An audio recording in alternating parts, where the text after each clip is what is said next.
ባለፉት 48 ሰዓት ኢራን ከባድ ጉዳት አስተናግዳለች። እንደ ባጂ አዛሽ፣ ጎላም ራዛ ሶልማኒ፣ የደህንነት ሚኒስቴር ኢስማኤል ካቲብ እና የከፍተኛ ደህንነት ኃላፊ አሊ ላርጃኒ ያሉ ቁልፍ ሰዎች አጣለች። እነዚህ ጥቃቶች እስራኤል ፈጽማለች ተብሎ ይታሰባል። ዓላማቸው የኢራን አመራር አንገት መቁረጥ ነው። እስራኤል ለደህንነቱ አስፈላጊ የሆኑ አካላትን በሙሉ እንደምታከታተል በግልጽ አስታውቃለች። ይህም አዲስ ከፍተኛ መሪ ሙጃብ ካሜኒን ቀጣይ ኢላማ ሊሆን እንደሚችል ያመለክታል። እነዚህ ሁሉ ከፍተኛ አመራሮች ቢጠፉም የኢራን መንግስት ግን አሁንም ጸንቶ ቆሟል። ይህ ደግሞ ለረጅም ጊዜ ሲያቅደው የኖረው እንደ ሞዛክ መከላከያ ሞዴል በመባል የሚታወቀው የጦርነት ስልቱን ውጤታማነት ያሳያል።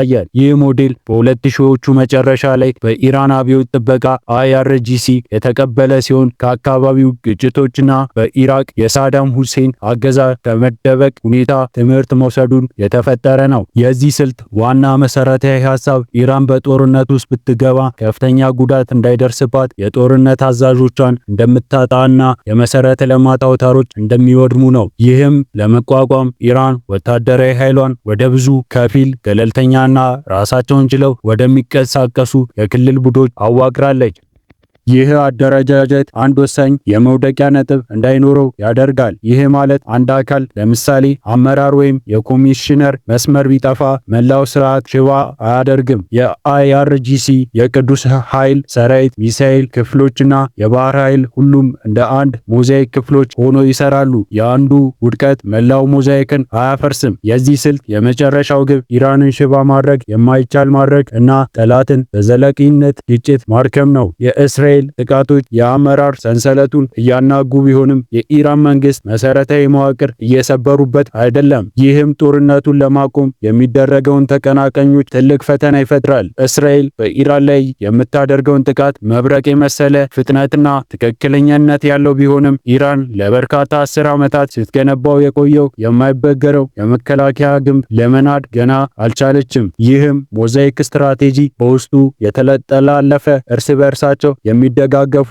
ነገር ግን እያንዳንዳቸው ራሳቸውን ችለው መንቀሳቀስ የሚችሉ ክፍሎች ያሉት ለኢራን የህልውና ዋስትና ሆኗታል። እያንዳንዱ ክፍል የራሱ የሆነ አዛዥ፣ የራሱ የሆነ ሎጂስቲክ ሰንሰለትና የራሱ የሆነ የትግበራ እቅድ አለው። ይህም ማለት ማዕከላዊ አመራር ሙሉ በሙሉ ቢጠፋ እንኳን እነዚህ ከፊል ገለልተኛ ክፍሎች ተግባራቸውን መቀጠል ይችላሉ።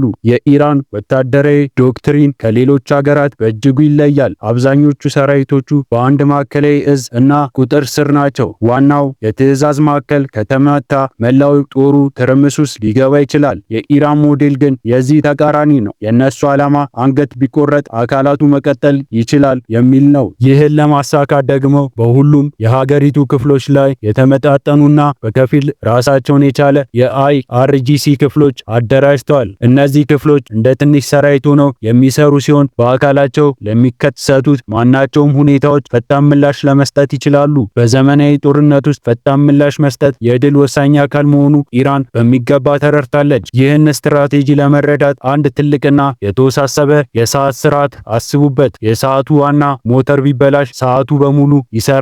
ምናልባት ላይሰራ ይችላል። የኢራን ሞዛይክ ሞዴል ግን እንደ ሰዓቱ ስራ ሳይሆን እንደ ብዙ ትናንሽ ሰዓቶች ስብስብ ነው። አንዱ ቢቆም ሌሎቹ መስራታቸውን ይቀጥላሉ። ዋናው የትዕዛዝ ሰንሰለቱ ቢቋረጥ እንኳን እያንዳንዱ የክልል ክፍል የራሱ ውሳኔ የማድረግና የመንቀሳቀስ ስልጣን ተሰጥቶታል። ይህም ጠላትን የእያንዳንዱን ክፍል እንቅስቃሴ ቢያቆም በሌላ በኩል የመጣውን ጥቃት መቋቋም አለበት ማለት ነው። ይህ ደግሞ ለጠላት እጅግ በጣም ከባድና አድካሚ ያደርገዋል። የኢራን ሞዛይክ መከላከያ ሞዴል በቀላሉ ሊመታ የሚችልበት አይደለም። የአመራር መጥፋት፣ የኮሚኒኬሽን መቋረጥና የመሰረተ ልማቶች ውድመት እንኳን ሳይቀር መላው ስርዓቱን ሳይቀር እንዲቆይ ታስቦ የተሰራ ነው። ይህ የሚያሳየው ኢራን ለብዙ 10 ዓመታት ስታዘጋጅበት እንደነበር ነው። ከኢራቅ ጦርነት ትምህርት በመውሰድ የአሜሪካን ድንጋጤ እና ሽብር ስትራቴጂ እንዴት መቋቋም እንደሚቻል በጥንቃቄ አቅዳለች። ሳዳም ሁሴን የተመራማሪ የጦር ኃይል ስለነበር ማዕከላዊ ትዕዛዙ ሲመታ ስርዓቱ ሙሉ በሙሉ ፈረሰ። ኢራን ግን ይህንን ስህተት መርገም አልፈለገችም። የሞዛይክ ሞዴል የኢራን ወታደራዊ አቅም ብቻ ሳይሆን መንግስታዊ አወቃቀሮች የሚመለከት ነው። በውስጡ የተካተቱት IRGC፣ ቅዱስ ኃይል ኃይል ሰራዊቱ፣ ሚሳኤል ክፍሎችና የባህር ኃይሉ ሁሉም የራሳቸው የሆነ መዋቅር አላቸው። ቅዱስ ኃይሉ ከሀገር ውጭ የሚሰሩ ሚስጥራዊ ስራዎች የሚያከናውን ሲሆን IRGC ደግሞ የውስጥ ደህንነትና የድንበር ጥበቃ ይቆጣጠራል። እነዚህ ሁሉ አካላት እርስ በእርስ ተያያዥነት ያላቸው ሲሆኑ የየራሳቸው የሆነ የመንቀሳቀስ ነጻነት አላቸው። ይህ ደግሞ በጠላት ላይ ከፍተኛ የሆነ ውስብስብነት ይፈጥራል። የእስራኤል የቅርብ ጊዜ ጥቃቶች የኢራን አመራር ለማዳከም ያለመ ቢሆንም የሞዛይክ መዋቅሩ ማፍረስ ግን አልቻሉም። እነዚህ ጥቃቶች የአንድን ክፍል ጡንቻ ሊያዳክሙ ይችላሉ፣ ነገር ግን መላው ሰውነቱን መግደል አይችሉም። እያንዳንዱ የኢራን የክልል ክፍል የራሱ የሆነ የአመራር ሰንሰለት ያለው በመሆኑ አንድ አዛዥ ቢሞት ወዲያውኑ በእርሱ ቦታ የሚተካ ሰው አለ። ይህ ደግሞ የኢራንን ስርዓት ተለዋዋጭና የመቋቋም አቅም ያሳያል። የዓለም የሀያላን ሀገራት በተለይም አሜሪካና እስራኤል የኢራንን የኒውክሌር መርሃ ግብር እና የክልል ውስጥ እንቅስቃሴዎቿን ለመክታት ከፍተኛ ጥረት ያደርጋሉ። ሆኖም ግን የኢራን ሞዛይክ መከላከያ ሞዴል ለነዚህ ጥረቶች ከባድ እንቅፋት ሆኗታል። ኢራንን ማጥቃት የፈለገ ማንኛውም ኃይል በቀላሉ የሚፈርስ ስርዓት እንደማይገጥመው በሚገባ ማወቅ አለበት። በምትኩ የተበታተነ ራሱን የቻለና ለረጅም ጊዜ መዋጋት የሚችል ኃይል ይገጥመዋል። ይህ ሞዴል ኢራን በክልሉ ውስጥ ያላትን ተጽዕኖ ለማሳደግም ይረዳታል። እንደ ሄዝቦላ በሊባኖስ፣ ሁቲ በየመንና የተለያዩ ሚሊሻዎች በኢራቅና ሶሪያ ያሉትን አጋሮቿን መደጋፍ እና ማጠናከር ትችላለች። እነዚህ ቡድኖች በራሳቸው መንገድ እንደ ሞዛይክ ክፍሎች ሆነው ይሰራሉ። ኢራን በቀጥታ ሳትሳተፍ በእነዚህ ቡድኖች አማካኝነት የጠላቶቿን ኃይል መናድ ትችላለች። ይህ ደግሞ የአሜሪካና የእስራኤል ስትራቴጂ በእጅጉ ያወሳስብባታል። የኢራን ሞዛይክ መከላከያ ሞዴል የጦርነት ተፈጥሮ የሚቀየር አዲስ አይነት የጦርነት ስልት ነው። ባህላዊ የጦርነት ስልት በአንድ ትልቅና ማዕከላዊ ኃይል ላይ ያተኮረ ሲሆን የኢራን ሞዴል ግን በትናንሽና በተበታተኑ ኃይሎች ላይ ያተኮረ ነው። ይህም ጠላትን አንድን ዋና ኢላማ ለማጥቃት ሲሞክር ከሌላ አቅጣጫ የሚመጣውን ጥቃት ሊገጥመው ይችላል። ይህ ደግሞ ለጠላት የማያቋርጥ ፈተናና የማይገመት ሁኔታ ይፈጥራል። በመጨረሻም የኢራን ሞዛይክ መከላከያ ሞዴል ኢራን ለመክታት ለሚፈልጉ ማንኛውም ኃይሎች ትልቅ ትምህርት ነው። ኢራን በአንድ ጊዜ ሽባ ማድረግ የማይቻል መሆኑን እና ጦርነት ረጅምና አድካሚ እንዲሆንም ማስታወስ አለባቸው። ይህ ሞዴል የኢራንን የህልውና ዋስትና ሲያረጋግጥ ለጠላቶቿ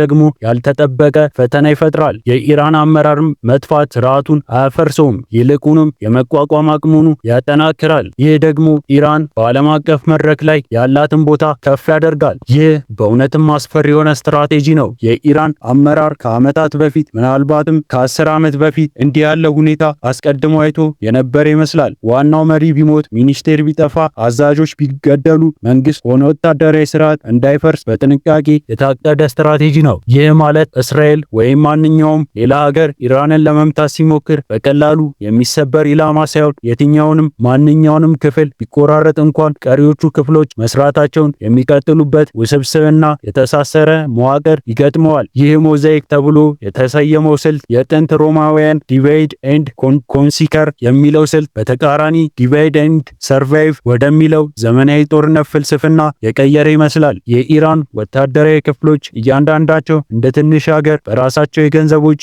የራሳቸውን ማሰልጠኛ ማዕከላት፣ የራሳቸውን የጦር መሳሪያዎችና የራሳቸውን የስለላ አውታር የተገነቡ ናቸው። ይህ አደረጃጀት ማዕከላዊ የመረጃ ቋት ቢወድም ወይም የመገናኛ መስመሮች ቢቋረጡ እንኳን እያንዳንዱ ክፍል የራሱን ውሳኔ ለማድረግ የሚያስችል በቂ መረጃና አቅም እንዲኖረው ያደርገዋል። በዚህ መንገድ የጠላትን የስለላ አቅም ያደናቅፋል። ምክንያቱም አንድ ዋና ኢላማ በማጥቃት ሁሉንም ነገር መቆጣጠር አይቻልም። ይልቁንም እያንዳንዱን ትንሽ ሞዛይክ ክፍል በተናጠል ማጥቃት ያስፈልጋል። ይህም እጅግ በጣም አድካሚና ውድ ነው። የዚህ ሞዴል ወሳኝ ገጽታ ደግሞ የህዝቡ ተሳትፎ ነው። የአይአርጂሲ እና የባጂ ሚሊሻዎች በኢራን ህዝብ ውስጥ ጠልቀው የገቡ ናቸው። ይህ ማለት የውጭ ኃይል ጥቃት ቢፈጽም ከሰራዊቱ ጋር ብቻ ሳይሆን ከመላው ህዝቡ ጋር ሊፋጠጥ ይችላል። ይህ ደግሞ የቫቲናም ጦርነት የሚያስታውስ ነው። አሜሪካ በቫቲና ህዝባዊ ሰራዊት መቋቋም እንደተቸገረች ሁሉ ማንኛውም የትኛውም የኢራን ጠላትም የህዝቡን ተቃውሞ ሊገጥሙ ይችላል። የኢራን አመራር ሞዛይክ የሚለው ስም